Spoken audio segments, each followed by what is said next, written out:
Hello and welcome everyone. Thank you so much for joining me for another episode of the New Construction Marketing Podcast. I'm your host, Anya Chrysanthon, and I am very happy to introduce our guest for today. Her name is Kristi Allen. Welcome to the show, Kristi. Thank you. Thanks, Anya, for having me. I'm so excited. Yeah, so Kristi and I have met at a couple of different industry conferences, and okay, you guys, if you're not watching this, if you're actually listening to this show, you gotta head on over to the YouTube channel and check out Kristi, because you gotta see this girl. She's like the most beautiful girl and, like sweet as can be. And when you see her, you think like, oh, this girl's probably in sales, is what I thought. I thought that you were like a sales rep for a builder, because usually, in the home building, you do see a lot of beautiful women sitting in the model homes. But no, Kristi is not a salesperson at all. So Kristi, I'd love for you to tell us about your journey through the home building industry and what is it that you do now? Okay, great. That's kind of a long story, but I'll try and summarize it a little bit. I was lucky to grow up in the home building industry. So my father and grandfather and uncles all owned a construction company together. So I'm the third generation of home builders in our family. And so from a really young age, I was just there a lot. During the summers when I wasn't at school, I would answer phones, even as young as like 12 years old. I don't know what they were thinking. I loved it. I would file things. I recycle cans. Like I did just whatever, they needed me to.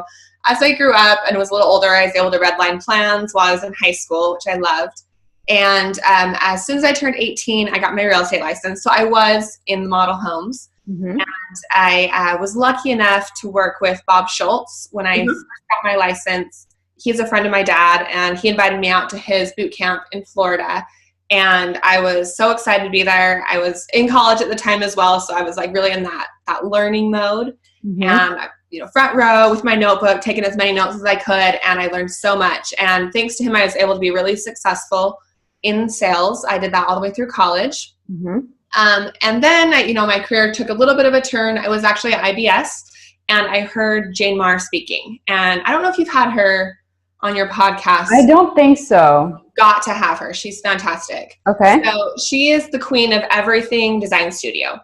And I had gone in and I was listening to her, and there's just so much more to it than what I had realized at that time.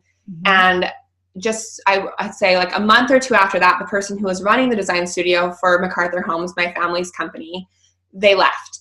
And they were like scrambling to find someone. And I was like, I could do that. Like, I think I could do that. So I did. And I took over running the design studio. I loved that. Similar to sales, where I was able to work with buyers and see them building their home and their dreams. And I loved that about it. But then let's see, a few years later, it was 2011, and our website was like, I don't know, 4 or 5 years old, which is just death to a website. And it was when, online sales was really becoming a thing, and they were looking for someone to help with their website. And I was like, I think I could do that. Like I could. I love that. I can do that. That's what I'll do. But so I started running that. I was able to work with Mike Lyon, which was awesome, which he was early on in his career as well. And he was there just doing a Builder 20 group. And I was able to work with him quite a bit and learned a lot about online sales from him. And I think around that same time, Meredith Oliver actually came out. She was there to speak to our state HBA. And they were looking for someone to pick her up from the airport. And I was like, ooh, pick me. So I went and I picked her up from the airport. So I had like an hour drive with her to this conference. And then later, the hour drive back home. And I think I asked her like a million questions. And she's amazing. So I learned a lot from them. Started running the website. We had a huge upswing in sales thanks to that. And I loved that. I loved the marketing side and being able to work with the technology. I developed actually an app at that time as well that we use still. It's called My Home Story. And the idea behind that is I was looking at trying to figure out, this Meredith's idea is of this raving fans, right? And like getting people that are so excited about your home and their experience that they want to share it. And I was looking at that, and I was looking at our online marketing, and I was thinking, how can I get our buyers, posting about us? Because, you can say whatever you want about yourself, but if it's not being shared, it doesn't matter. So I'm thinking, what can I share? What will they want to share? Should I post design ideas or whatever? And I decided what people would probably most want to share is photos of their own homes, right? Buyers are excited about their homes. Mm-hmm. So I developed an app that we would use. My brother was the programmer, and I developed the idea where we would use the app to post photos of all of our buyers' homes, and it created basically a blog for each buyer on our website. So it would be like, in my case, it would be like the Allen home. Mm-hmm. And then it would show the progress each week of their home. And then they would get an email from the app where they could click like share on Facebook or Twitter, whatever, so they could share their photos. And it was this amazing program that really took off. And we were able to get the buyers excited about their homes and sharing those stories. And then when they shared them with friends and family, their friends and family were coming to our website, right? So, in sales, referral sales are like the best sales. Oh, yes. They're already excited. They want to have a great experience because their friends have had a great experience, and they're predisposed to be happy. So we saw about a 400% increase in our referral sales. Wow. Just from getting our buyers, sharing their stories. So let me ask you, Kristi, is this app available to anyone, or is that only unique to your company? So in other words, it's available to anyone, actually. What happened was kind of funny is we started using it at MacArthur Homes. Meredith Oliver heard about it, had me come speak about it at the Builder Show, maybe 6 years ago. And at that point we said, this could be great. So we developed an app that could be used for any builder. My brother runs that company still, and I assist him with it. And so, we've got builders across the country that are using that app, and it opened the door for me to be able to do some speaking and start traveling a little bit. I did some consulting with Bob Schultz. So I was kind of in that sales and marketing groove for a while. And it was great. It was a great experience. But for me, I was wanting something a little bit different. I was wanting to get back to that time with the buyers and the building process. That's what I grew up with. And I just love that we have this opportunity to work with people and build the place where they're going to be making memories, and where they're going to be with their families, where they're going to have hard times and good times. I think there's nothing better. So there wasn't really a good opportunity for me to grow anymore at my family's company where I was at. My dad was retiring, and it just I didn't know what to do. It's just kind of like at a crossroads. Yeah, exactly. And so my brother, a different brother than the one that works with me on the app, but he said, I've been wanting to get into the industry. He hadn't been working with the family at all. And he's like, why don't we start our own company? I was like, why not? Why? I could do that, I guess. I don't know. Sure. Let's try it. So the original idea was that he and I were going to be doing this on site and all this together. When we got down to time to start building, it actually wasn't a good time for him to leave his job. I had already left my job though, and we were already in it. So it turned into, I had imagined me doing the sales and marketing, because that's what I had been familiar with, but it actually turned into me doing everything on site. I did the purchasing, I managed the construction, I did meet with the buyers, I did the design process, did the sales and the marketing, just kind of the whole thing. And it was unbelievably challenging, and it was unbelievably rewarding. Like, I did not realize how much I loved actually the hands-on being involved in the on-site construction. And it's interesting, I grew up in the industry, right? I am very familiar. It had never occurred to me at all that I might be able to, that I might be the one on site, until it was presented itself as like the only option for me at that time. But I love it. So I really want to get that message out to women and to girls, is that there is a place for you, and that it can be very rewarding. So I just love your story. First of all, the fact that you've kind of gone through, literally full circle of, right, doing everything you can possibly imagine. I love the fact that you had role models. People like Bob Schultz, my client, Meredith Oliver, I mean, rock stars in the industry, and that you utilize them to really push yourself to learn as much as you can. So I'm sure the fact that you've had those role models played a huge role in your success, and that your attitude is so like, well, why not? You know, why not? So you guys, next time you're presented with the challenge, I want you to adapt Kristi's attitude and just say, why not? So when you got into the construction business side, I mean, I can't even imagine what the learning curve looked like for that. So how did you manage it? Who did you turn to? You know, how did it work out? Like, tell us about the first year in it. Like, what did that look like for you? Yeah, it was intense. It was an intense learning curve. I mean, I was very familiar with the process. I did know, you know, I had 13 years in the industry, but none on site. So I knew a lot from behind the scenes, but it was definitely a time of learning for me. And I love that. But the people that I depended on, I would say, I had an uncle who had a lot of experience in the construction industry and was always happy to answer questions. Mm-hmm. And he was a good fit for me because I am a perfectionist and I can get a lot of anxiety when things aren't the way that I want them to be. Mm-hmm. And he's like the opposite. Like, he's very like chill and roll with it, and something was going wrong and he's like, oh, it's no, you know, that's no big deal. That happens all the time. Like, in my mind, nothing should ever go wrong when you're building a home. Right? It's not true. And I knew that because I'd been involved, but when it was my house that I was building, you know, I was in charge of it.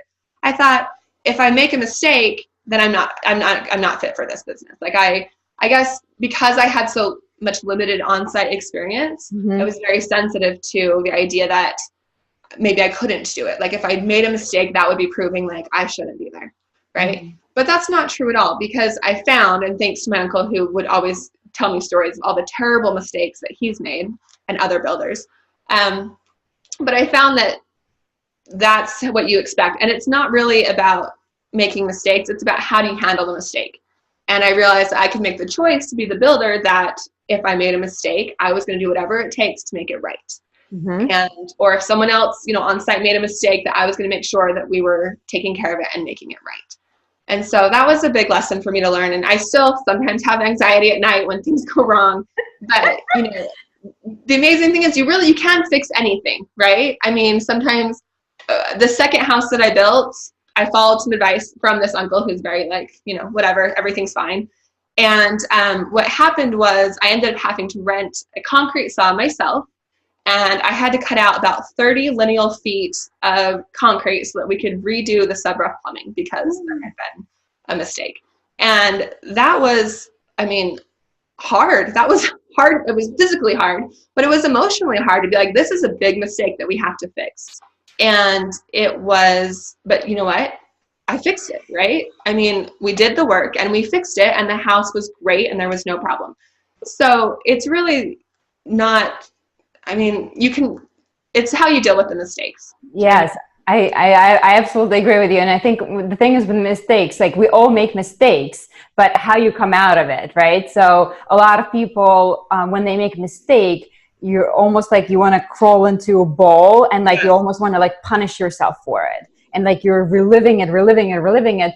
And it's like, okay, you made a mistake. I think acknowledge that you made a mistake, apologize for making a mistake, and move forward. Don't dwell on it. The more you dwell on that mistake, it's going to just hold you back from actually fixing it and from moving yourself forward.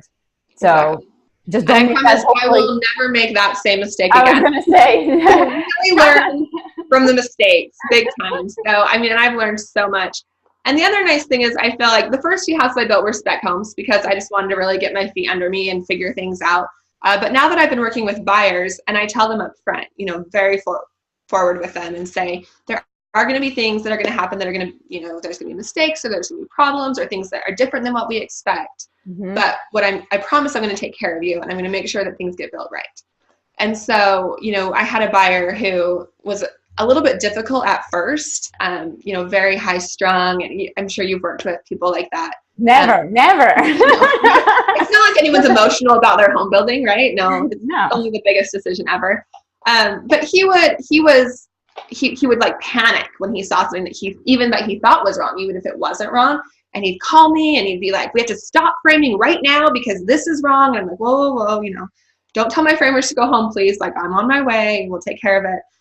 But as the process went on, there was an issue with something on the exterior. And he called me and he's like, oh, there's this problem. I said, I know, it's this that you're worried about. And he's like, yeah. He's like, I know. I just want to make sure I know you'll take care of it.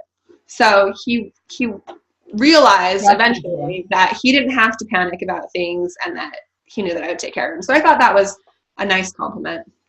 Yeah, absolutely. And I think it's how you address those issues with your buyers, that if they learn to count on you and if they learn to trust you, then they know even if something comes up that you're going to be there to resolve that and take care of them ultimately. So yeah, exactly.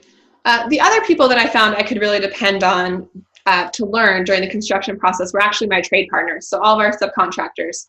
And I was lucky enough to have known a lot of them growing up already. So I kind of had an in there, but there was also some that I had never worked with before. Mm-hmm. And I got some good advice from a friend he told me that I should not be afraid to ask questions of all my subcontractors. And again, me personally, my natural instinct is just to want to be perfect and to act like I already know. And so asking questions makes me feel really vulnerable. Mm-hmm. I think I don't know anything, right?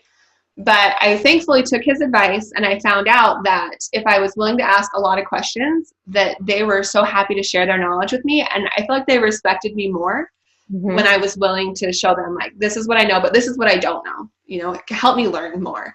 And everybody became even easier to work with. I would ask them, like, well, why are you doing it that way or instead of this way? And sometimes it's like, well, that way might actually be better. But sometimes it's like, no. This is the problem you're going to run into, and they were great to help me out with that. I would even ask questions of my city inspectors. Mm-hmm. I would just follow them around for their whole inspection being like, well, what are you looking at now? What's this? What are you thinking? Like, what concerns do you have? What things do you see that other builders are doing wrong that I need to make sure that we're doing right? And at first, the city inspectors, I think, honestly thought that I was a little bit of a joke when they had never seen a woman builder. And I'm telling you guys, she's not just a woman builder; she's like a Barbie doll. Oh, no, no, she's a Barbie doll. So I can just imagine the job site. You on the job site. I mean, you should have your own show. You should have your own show for sure. Oh, I mean, no, it's amazing. But I love that you're saying, so ask the questions. A lot of the times we feel intimidated when we don't know something and we're afraid to ask that question. And then if you don't ask that question, time goes on and on and on. And then you're like, ooh, I really wish I asked that question. But now it's probably too late in the process to ask that question because now they're really going to think I'm an idiot. Yeah. So when you're learning something, don't be afraid to ask questions. So, and I'm sure that helps you grow and probably get a lot better than somebody else would be if, they were trying to keep their cool and keep their pride and not show that, hey, I don't know everything. I'm here to learn. Yeah. So how did you deal with the inspectors, like who had that attitude towards you that, oh, she's a joke. Like, what is she doing here? Like, have you faced a lot of that? Like, even from subcontractors, I'm sure a lot of them have never worked with a woman before, let alone with a gorgeous young woman who's telling them what to do. So I'd love to hear some stories, if you have any stories, or, how you handled some of the situations. Yeah, I think, well, for instance, with the inspectors, I think it wasn't like one moment in particular where I really proved myself and then everything was fine after that. Because they were pretty gruff with me when they first came. You could tell they were surprised to see a woman. But what I tried to do was just be really professional. And I did. I asked them questions. I was appreciative. And when they found something that was wrong, I didn't try I know a lot of builders will be like, let's just, like, it's fine, or like just try and kind of cover things up. I'd be like, thank you. I'm so glad that you saw that so I can fix this and make this right. And I think they appreciated that. I was always organized. I always was on time and ready for my inspections. And I always had a clean job site. And I got comments on all of those things regularly from the inspectors. They were really surprised to find that I was actually ready for my inspection and that things were clean. And that impressed them. Surprisingly, I mean, to me, those are just things that you would naturally want to have done for an inspection, but they were impressed. And I even had one of the inspectors tell me a few months ago that he said, I'm telling all the other builders that they got to watch out because this lady builder is putting them to shame. And I felt that was a little bit sexist, like that he was surprised. Yeah. But I was like, I'll take it, we'll take it as a compliment and just move on. But I thought it was nice. So I think it's just, you have to prove yourself day by day that you can do the job and that you're willing to do whatever it takes. With my trade partners, I found that being willing to like get dirty and get in on the work is what really impressed them the most, besides being ready and having things ready on time. If there was, a pile of garbage that needed to get taken care of that was flying around, I would go get it and throw it in the dumpster. If I had to dig out a little bit more space for a footing, like I would go get my pickaxe and my shovel and I would be out there digging. I wasn't afraid to do the grunt work. And I think that they respected that, that I was willing to work and to get things done. If we needed a little bit more blocking for something, I went and got my nail gun and my saw. So, I mean, I think it's just being willing to do the work and to show them that, you can do it and that you're not just there to boss people around. You're there to work as a team. I also think being appreciative of people goes a really long way.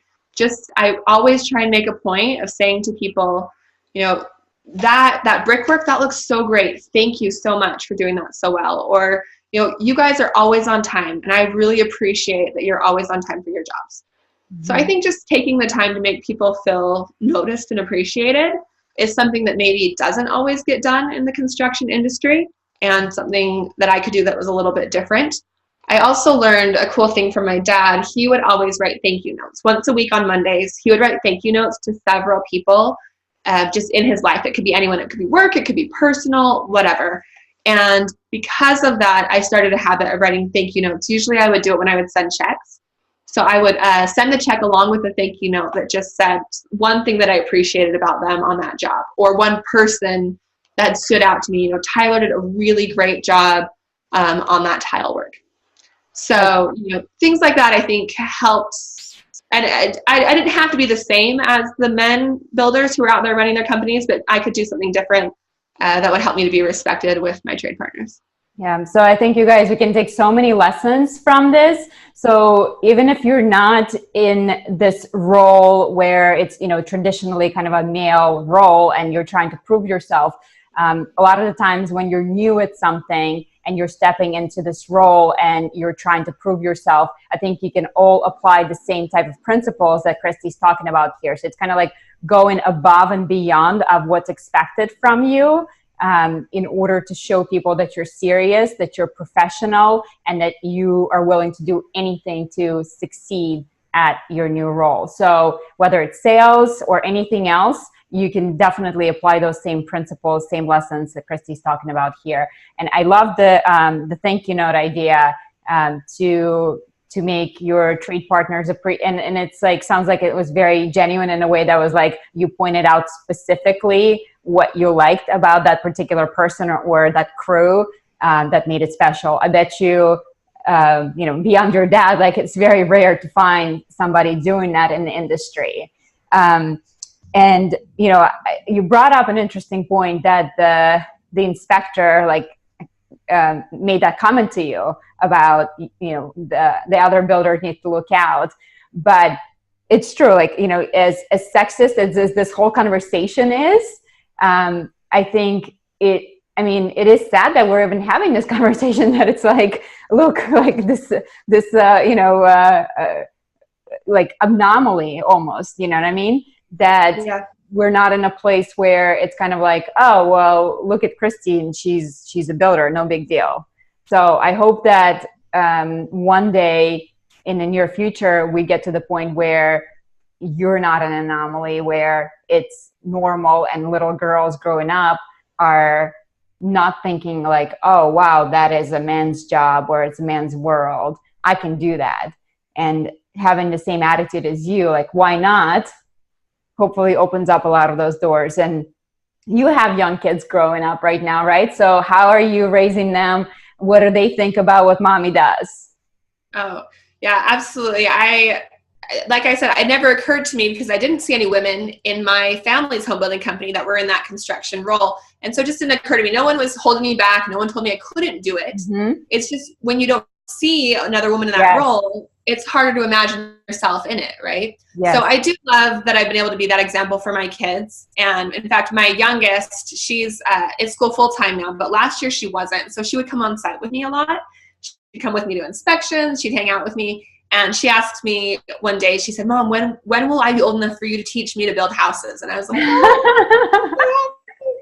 You know, and it's just like, that's what I want them to see. And it doesn't need to be home building. I want them to see women who are in every role. But for me, you know, it's this industry that I love. And I really want to be an example to women so that they know that there can be a space for you, you know, no matter what you want to do. And I'm on the Professional Women in Building board for Utah. Mm-hmm. And we've been trying to plan. In fact, I've been put in charge of this project, which we're calling it the All Women Built Home. And then we want to do it for the Parade of Homes next year. And we want to have it 100%. The goal is to have it 100% women built. So all women contractors. And we can't find any examples of this having been done before. So we're really excited about it. But I did not realize how challenging it would be. I mean, I know that there's not that many women in the industry, but I've been reaching out to all of my contacts, you know, my plumber who's been in the industry for 35 years, and he said he has never seen a woman plumber in our area. So I was like, oh, that's harder than I thought it was going to be. But we're working really hard. We're reaching out actually to people all over the country, trying to find women that we can get involved in this project, because we want it to be that. We want it to be this example of, look at this home, and here's this photo of this woman plumber and a woman electrician, and there's women on our framing crew. And so that people can see that and say, that could be me, you know? Yes. That could be me. And what's cool about the construction industry, actually, I just read an article that said that the pay gap is actually quite small, much smaller than others. That's what I was going to go. Yeah, I saw that too. So it is, and you're so right. So with one thing is you don't have, you can't find women in trade so much, right? It's really challenging. Yeah. Obviously, even men, like we're having a huge shortages of skilled people who are able to do these jobs now, right? So, and they make great money. Like, if you're shopping for a contractor to do something right now, or to build a home, you know how expensive it is. So these people are really demanding high pay, and women are actually demanding very, very close pay to what men are getting, which is great. So there's a huge opportunity for women to enter into this field, make great money. And the good thing is you don't even have to have a ton of debt going into college or whatever else. You know, there's definitely trade schools that you can do that will teach you while you're also able to provide income. And, coming out of that, you can make great money. And that's something that I hope a lot of women consider as a potential option. And I think the same thing for me, like growing up, I never thought about being a builder just because I never saw another female builder. And it's so important, to your point, to have those role models, to see somebody doing it. Then you can picture yourself, oh, this woman is doing this, so I can do that. I don't know if I think it was at Women in Residential Construction, somebody told the story that I thought was hilarious. This woman owned her own business too, and she was a builder. And her son had a school, bring your parent to school day, and they were talking about what your parents do. And so she came to school with her son, and she was telling the class about her construction business and how she builds homes. And then the teacher asked the boy, so are you going to be a builder when you grow up? And the boy said, oh, no, that's a women's job. That's a great story. Like, so it is a matter of perspective, right? Like this little boy thought, oh, it's women's job to build homes. Like, why would I want to do that? So we clearly need more role models for the girls to say, hey, you can build a home. You can probably do it better than the man can. And, especially when these women are trying to prove themselves, like, like you're feeling you have to prove yourself, that you're probably putting out better quality than a lot of other builders, just because they may be doing those things that, you know, oh, well, it's not a big deal. To you, it's a big deal, and you take pride, and you want to extra prove yourself to your customers, to your peers, and everyone else. So I absolutely love that. So many great things we talked about. So going back to the role models, is there a role model that you have in your life now, kind of like in the stage that you're in? Sounds like you've been very lucky to have lots of great role models so far. Oh, so many. I mean, I think we work in just the very best industry, don't you? Like every conference I go to is just filled with so many people that I admire that are just out there really doing cool things. One of my favorites right now, I know you've interviewed her already, but Elena Money. Yes, love Elena. Elena was in a podcast before. Yeah, she's got that attitude that I just really want to have, where she just is like, just so real and raw and just going for it. And I can get kind of like I said, like anxiety and worried about being just perfect or whatever, but she's just accomplishing so much, and she's just not afraid to be exactly who she is. And I love that. And I've tried to take that on a little bit more in my life lately, where when I first started building, I made kind of a big deal of like, okay, like I wanted people to know, like, this is me and my brother's company, even though he wasn't involved in construction at all. Mm-hmm. He does like our taxes and our invoicing. You know what I mean? Like, but I felt like people would think it was more valid. And this just shows how messed up my perception is in the industry, but that it would be more valid if there was also a man in the company. Do you know what I mean? Like, I just felt like I needed to feel validated that way. And that I wanted to be thought of as the same as these other male-owned companies, right? I wanted to have the same people to perceive me as the same as them. Mm-hmm. And I realized that that's not who I am. And so I think it's okay to own who you are. And now when I meet with prospective clients, I tell them, hey, I'm a mom who's a home builder. And I only build 2 or 3 homes at a time, because then I know that I can be on site and I can take care of your home, and I can also take care of my kids. And I'm driving my kids to dance, and I'm doing the stuff on the weekends and in the evenings with them. And, you know, I pick them up from school. So I've made this niche for myself where I can build and I can do the other things that I want to do. And I think it's okay to own that and not feel like I'm less of a business owner or less of a parent because I'm doing both.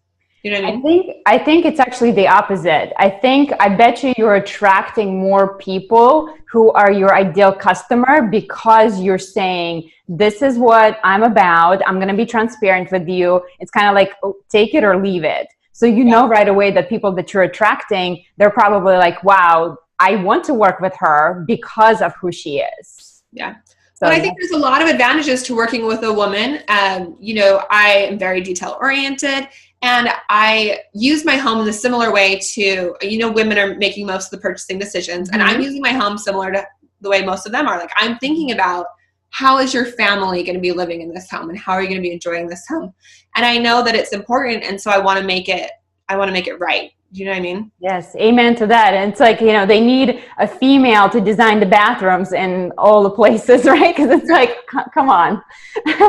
Exactly. Yeah. And another thing that I tell people is I build because I love it. You know, I'm only doing 2 or 3 homes. I love to be on site. I love to see your home come to life. And I'm not trying to build this huge company that's going to be building 200 homes a year. I think it's amazing people that do that, and that the stability that they create and the jobs that they create. And I love that. But what I'm building because I love it and I want to be involved. So I think you get a different experience when you're building with someone who is building because they love it and they want to make sure that they're there on site and taking care of things. Yes. So. Love that. And speaking of being involved, so you mentioned that you're involved with professional women in building. So I'm sure a lot of our listeners are familiar with the organization, but if they're not, can you tell them how they can get involved with their local chapters? Absolutely. So you can search online at the NAHB website and find your local chapter for PWB. If you don't have a local chapter, which we actually just started ours here in Utah, we had none. You can join as a national member, so you can still participate in that way, or you can start your own chapter. You only need, I want to say like 4 or 5 people to get started. So it's been really rewarding here in Utah. We've found so many amazing women in the industry, connected with some engineers who are women who are looking for ways to get involved in home building. and people in all different trades. Still looking for a plumber. I'm sure we can find you a plumber. So what about the women of tradeswomen of OG, right? Yes, I love them. Up, so see if we can find a plumber there. All right, and then tell us about more about the app. So if somebody wants to download the app, is it My Home Story? Is that the name of the app? Yeah, so the app is called My Home's Story, like HOME''S. The website is myhomestory.com, and it's free to download, but it's a subscription to use it because we handle all of the web creation and the photo storage and all of that. So happy to answer questions about that, though, if any builders or sales agents are looking to use that. It's a great way to keep your buyers updated and connect with them, and then also build your referral sales. So. Yeah, you guys definitely go ahead and check that out. And Kristi, if somebody wants to connect with you personally, where do you hang out? What's the website where they can connect with you? Is it social media? Where do you spend most of your time? Social media, and I'm an Instagram girl. I'm on Twitter and Facebook, but I'm not on it as much. So if you're on Instagram, it's at Kristi McAllen, and my company page is at at Woodcastle Homes. All right, and I'll be sure to link to all of that in the show notes, guys, so you can definitely check out and Kristi and connect with her some more. And the website for your company? mywoodcastlehome.com. Okay, guys, check it out. And Kristi, where are you located out of? We're in the Salt Lake City area, south of Salt Lake City, Utah. So if you guys want to get your home built by Kristi, you know where to find her. So wish you were closer to here. I'd love to have my home built by a woman, but it's definitely amazing what you're doing. And I would love to follow the story of seeing what that final project looks like with an all-female crew built home. I'm sure we're going to be hearing more about that. I really, really appreciate your time today, Kristi. It's been an absolute pleasure. And I think a lot of women are going to have their eyes wide open, seeing what you're doing, how you're changing this industry. And hopefully one day somebody's going to be listening to this podcast years from now and be like, what the heck are they talking about? I have a female plumber, and my project manager is a female. So hopefully it's going to get to the point where it's so outdated that, but I think that's the way to move it forward, is to have these conversations, to feature women like you as role models, so that girls everywhere can see that it is possible, and you don't have to have a certain look to be a builder. You can be a Barbie doll like you and build homes. So I really, really appreciate your time. And I appreciate it. I love the community that you've built here. I think it's so cool because I can relate to that, being a sales agent and feeling like you're kind of on an island out at your model home or at your location. And just, this is such a cool place that you've created for people to connect and to learn more about the industry. And I think you're doing a great job. So thank you for having me. Thank you, Kristi. I appreciate it. I'll talk to you soon. Okay, thanks. Bye. Bye.